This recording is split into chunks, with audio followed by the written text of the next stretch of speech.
Não parem de buscar conhecimento. Não se acomodem. Se incomodem. Se incomodem. Porque foi a Bruna e o Pedro que se incomodaram. Quando a gente não se conforma, é que a gente consegue ver a transformação. Eu já passei por isso. Eu já passei por isso. E aí vocês vão falar assim, mas a Bruna está falando de uma experiência pessoal. Eu estou trazendo a minha experiência pessoal para mostrar para vocês que existe um mundo de publicação científica que nós não estamos colocando em prática. O meu Swipe Files do curso Simplificando Exames e Suplementos na Gestação tem mais de 400 artigos. Provavelmente, para botar esses 400 artigos lá, eu devo ter lido pelo menos, no mínimo, 5 vezes mais do que isso. Para selecionar, para botar, para dizer o que era melhor, o que realmente era importante. Eu já passei por isso. Eu já passei pelo pré-natal do século passado. Eu já pratiquei o pré-natal do século passado, em que nós víamos a concepção e o nascimento. Eu queria o parto normal, mas eu não trabalhei para o parto normal. Eu queria uma gestação saudável, mas eu não tinha informações para ter uma gestação saudável. Eu queria ter recebido um neném com 3 quilos, mas eu não tive as informações para receber um neném que tivesse 3 quilos. Eu queria ter recebido um neném que tivesse um ambiente intrauterino adequado para o desenvolvimento, mas eu não recebi. E essa é a história minha do Pedro. É o Pedro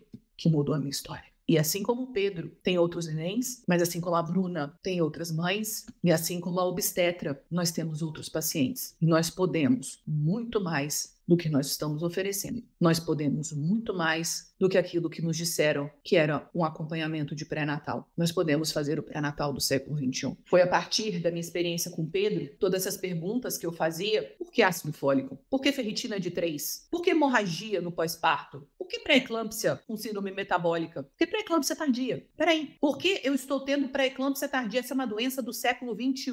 Pré-eclâmpsia tardia é uma doença do século XXI e nós estamos galopando nela. Por quê? Porque nós estamos vendo restrição de crescimento intrauterino sem alterações ao Doppler. Isso não é um problema da placenta.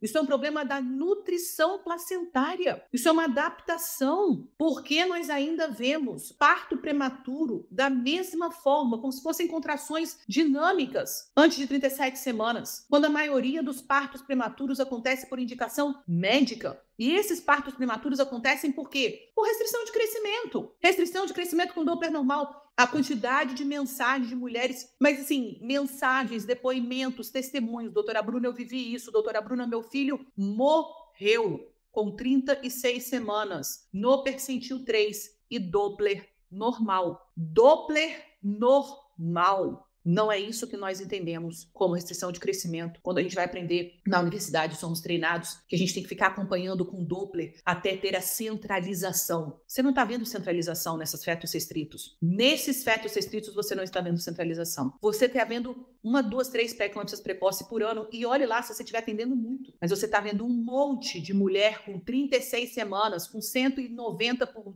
120 de pressão arterial da noite para o dia. Você está vendo inchaço em todas as suas gestantes e afirmando: é comum, mas não é normal. O pré-natal do século XXI, esse conceito, é o conceito para a gente acabar com isso. Chega, eu sou a voz porque eu botei a minha cara a tapa, porque eu falei, eu não quero mais. Chega, eu não quero mais. Eu exercia uma medicina no meu consultório estava lotado, as pessoas se matando, dentro do meu consultório, ameaçando a secretária. E eu disse, não quero mais. Eu preciso fazer diferente. Se essa sou eu, se vai ser qualquer... Não, sejam a voz da transformação. Transformem a vida de vocês. Façam o pré-natal atualizado. O pré-natal do século XXI é um conceito. É um conceito. É um conceito que chama você à atualização, que chama você à transformação, à indignação, que chama você para o poder que você tem e para a responsabilidade que você tem também. Não podemos mais aceitar isso. Não podemos mais aceitar. Nós temos responsabilidade com os nossos pacientes. Nem que seja para dizer, eu não sei. E eu já disse muitas vezes, minhas pacientes, que eu falava assim, olha só, eu não sei, não vi isso, mas eu vou procurar. Me dá um tempo que eu vou tentar achar a resposta. Nem que seja para você dizer, eu não sei, eu preciso estudar. Mas você tem a responsabilidade de oferecer as melhores informações com aquilo que você tem naquele momento para aquela mãe, para aquela criança. Você tem a responsabilidade de cuidar de gerações, de transformar gerações.